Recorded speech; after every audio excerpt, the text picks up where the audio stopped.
Hi, we continue in 1 Samuel 25 today as Abigail and David meet for the first time, and before this scene is over, she will become his wife. Not his first and not his last, but that's what will happen. So as you can see on the right side of the screen as we continued from last time, Abigail's characterization echoes that of many other characters, both within the books of Samuel and also in Genesis. Today we're going to hear her especially sounding like Samuel, a voice of Yahweh to David, but she's also an intimate of the master who sides with David, obviously leaving Nabal, her husband, behind to side with David, as Jonathan left his father, Saul, behind. And as we've been seeing, Nabal and Saul are basically different versions of the same reality. As we can see from this chart we've been looking at is the verbal links between 1 Samuel 25 and the surrounding chapters. So we've been looking at it all the way through, but here in our passage today, we get to this passage here. We already got to that one, I'm sorry. We get to the present here. Described as present, but blessing, barakah, in both places. So she brings a blessing in the form of much food that we saw up here. Jacob did the same thing to Esau there, and again, echoing from the same scene. This last one here is not explicitly verbal echo, but I put it there at the bottom because it highlights one of the parallels in the theme of the story. Nabal saying many slaves are breaking away from their masters, and Jacob, of course, in that very situation, seeking to escape from enslavement to Laban. But also in our immediate passage surroundings, we see this. Abigail fell on the ground before David, just as David bowed on the face of the ground before Saul. She says here, let your enemies and those who seek to do evil be to my Lord be like Nabal, or literally, as we'll see, it could be Nabal. And of course, here the men of David saying, Yahweh has given your enemies in your hands. And Abishai in chapter 26, so surrounding it there. And there in 24, we already looked at, we recognize that David's men were presuming that the correlation of them ending up in the cave at the same time with Saul, they interpret as divine initiative. But it may or may not be. And Abishai is saying the same thing when they find Saul again asleep in chapter 26. But Abigail here calls upon, it doesn't call upon Yahweh here, but does throughout this whole section, as we'll see in a moment looking at the key words. And again, we have to ask the question of just because she says it, do we think that makes it so? So I actually added a couple things to the, to the key words here in this section. As we looked at last time in the narrator's preparation, there really weren't many key words. But as we begin here today with this hurrying, we see this is just filled with repetitive words. Your servant over and over again, my Lord over and over again, so referring to each other in these hierarchical relationships. The foot, being at the foot, emphasizing that now 3 times in 2 verses as we see there, and hurrying a couple times here and hurrying more at the bottom, which fits the chiasm that matches this section. We looked at the chiasm that went from 6 to 17, and then the initial section did not have a chiasm. This one starts with the end of the last verse we looked at last time, and it's framed by the repetition of it there. And this middle section, C, could possibly be divided into 3 parts as well. There's the question of forgive the trespass on this side, and Yahweh do what you will do, and that Yahweh will make my Lord a sure house, and Yahweh is done according to all the good. So we could make that one, but it's not as explicit, so I didn't want to force it that way. But we certainly see many parallels here, where she hurries there and she hurries here. In fact, it's her hurrying that leads David to say, unless you had hurried, there would have been nobody left to piss against the wall. She calls upon as Yahweh lives twice, and she twice says that Yahweh has restrained you from blood guilt and from doing violence at your own hand. So really close parallels there. So we'll look at those, but I also want to leave the key words up so we can see how repetitive this section is as we enter into it. So this is the first time Abigail's seeing David. We saw last time there was a certain tension that as she was coming down the mountain, David was also coming the mountain toward her with his 400 men. Note, we don't hear about the 400 men. We think this is just a one-on-one encounter here. When Abigail saw David, not the 400 men. And as my note below says, without knowing what David's plan had been, as readers now do, she acts as if she well knew what a threat David and his men were. And as Hamilton notes about this scene, her behavior is, quote, signaling non-verbally her understanding of the relationship between her family and David as a hierarchical one, with David as ruler. This maneuver shifts the ground of the entire relationship between the 2 men. by two men, of course, he means Nabal and David, because obviously Abigail's not the man here. But what that's highlighting is she sees it, whether it's out of fear of David, that she's in a way cowering before him with her large gift that she calls a blessing, at least the narrator. No, she will call it a blessing in a few verses. Or whether she recognizes that David is going to be king, which she will say later in this speech, and therefore is being a client in a patron relationship, which we recognize as one of the possibilities of what David is proposing to Nabal with his diplomatic introduction of shalom, shalom, shalom. So either way, she's recognizing that she's to be subservient to David, either out of fear or out of hope of benefit from that.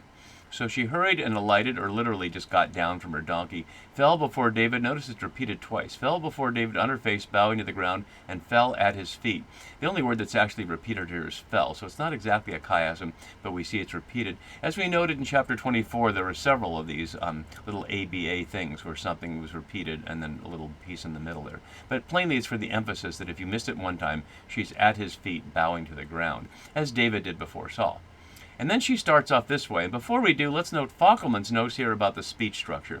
And Fackelman's large commentary, several thousand pages long, is based on what scholars call structuralism. And he states really the intention of that in this little quote. Only an accurate study of the form can yield the correct structure, which can be the only foundation for correctly determining the content. In other words, his point is that unless you can understand whether there's a chiasm or some other shape, you can easily misunderstand the structure. Structure is not the only tool, and it's kind of gone out of fashion in more recent years. He was writing in the 80s, and yet he does a lot of good work on that, so I certainly want to include that as one of our tools. There's no reason not to use all the tools that scholars have made available. And in that, he notes this is divided into two equal blocks of 11 lines with 71 words. Boy, that's close reading when you're counting the number of words in the Hebrew there. But it is certainly can't be a coincidence that it matches so precisely.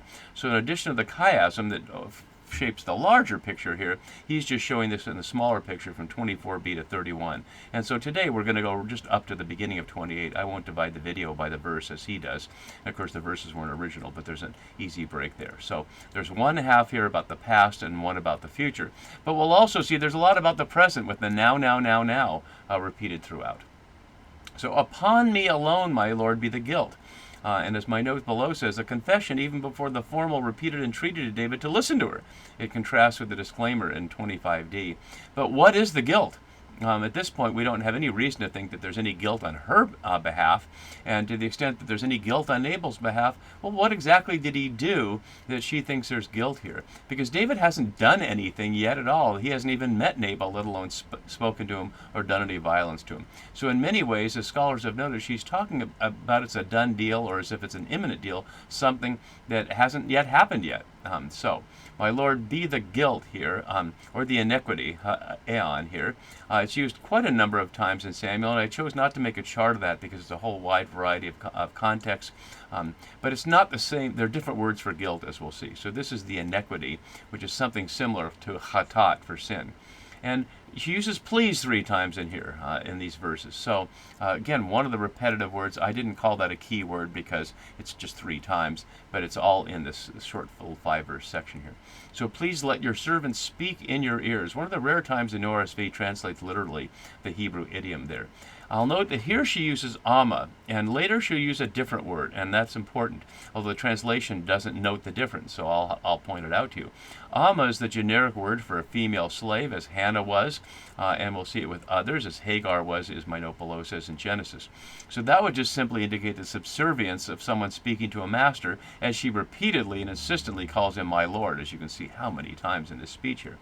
So again, this is repetitive. Let your servant speak in your ears and hear the words of your servant.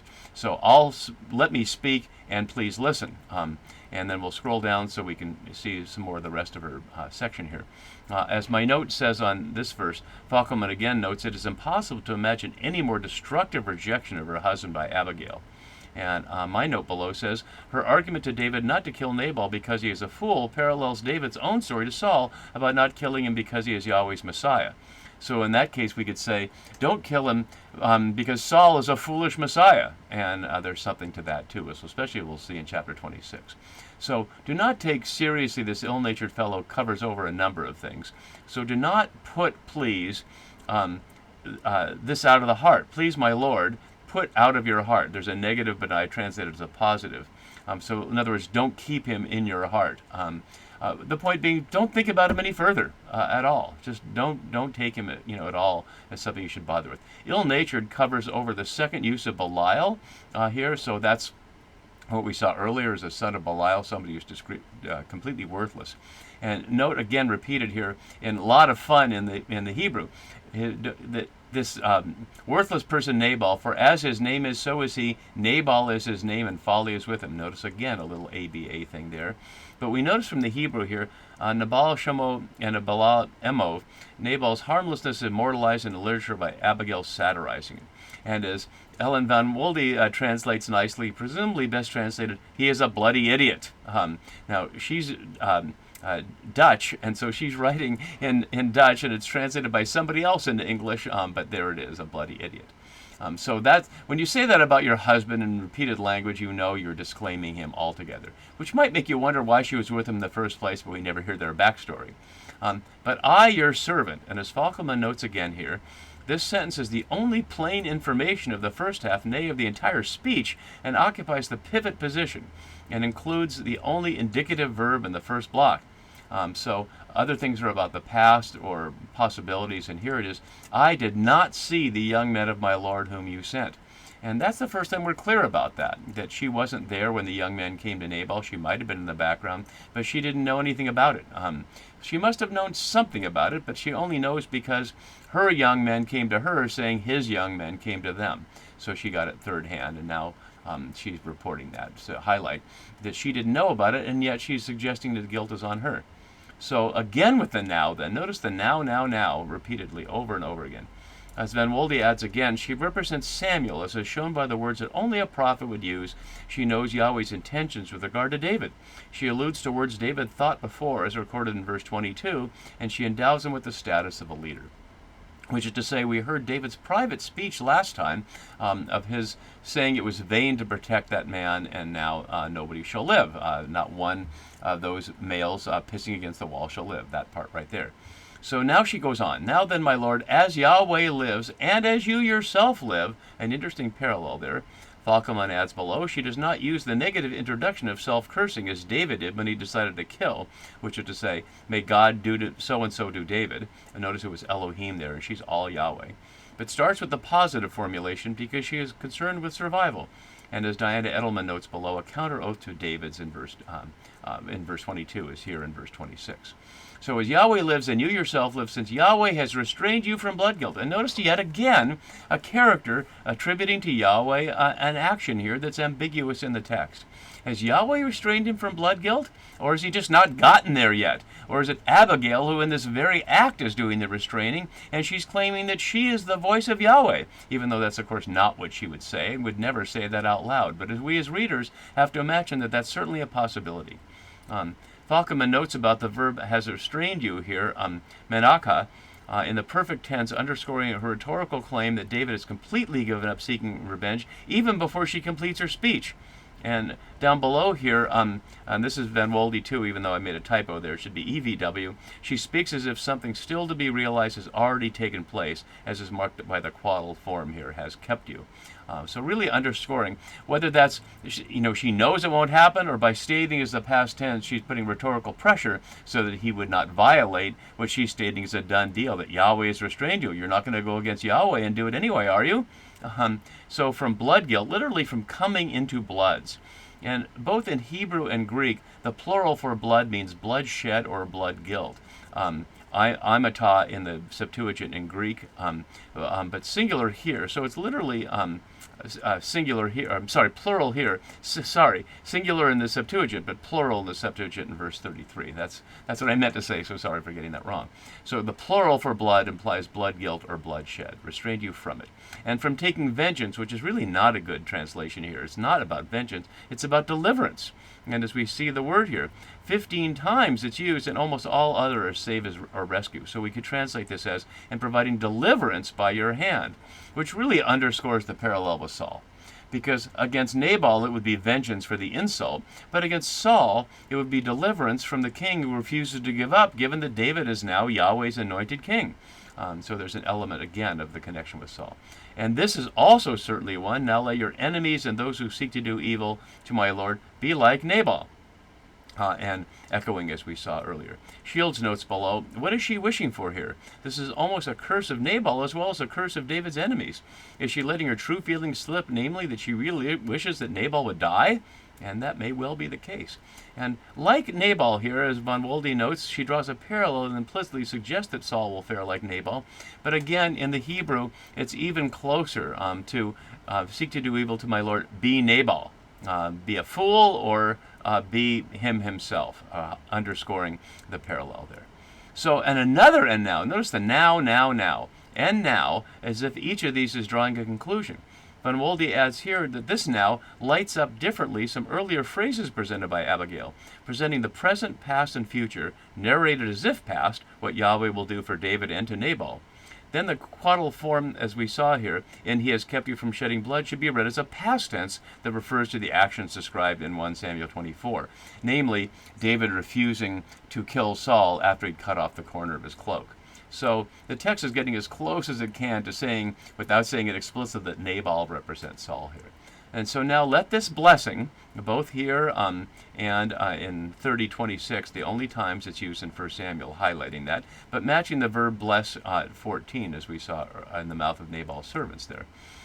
Now we see the difference. Now instead of being an Amma, she's a Shiv Kadaka, indicating her availability as a wife. This is a young woman who could be a marriageable young woman, as it is for Hannah speaking to her husband in 1:18. In 8:16 is used for what kings do, which is to take your young marriageable woman and take them away, which not only means losing your daughters, but it means losing potential grandchildren. And here the woman of Endor to Saul, which is used in a different context. And this, so many scholars have seen this as a signal for what happens later in the story. She changes her self-reference. Notice she never refers to herself in the first person. It's always in the third person. So this blessing that your servant has brought to my Lord be given to the young men who follow my Lord. Notice not to you, because she's seeing it's the young men, those who brought the message, who are insulted. And so this is a payoff in exchange for how her husband has insulted the young man. As Hamilton notes below, to avoid the suggestion that it was going to David himself as a bribe or payoff. Also, quoting him, the benefaction should benefit all the vulnerable, not merely a leader. But it's not suggesting it's going to the 400 men she sees right in front of her, because there they are, even though they're not narrated, and we're imagining this as simply Abigail and David having a conversation.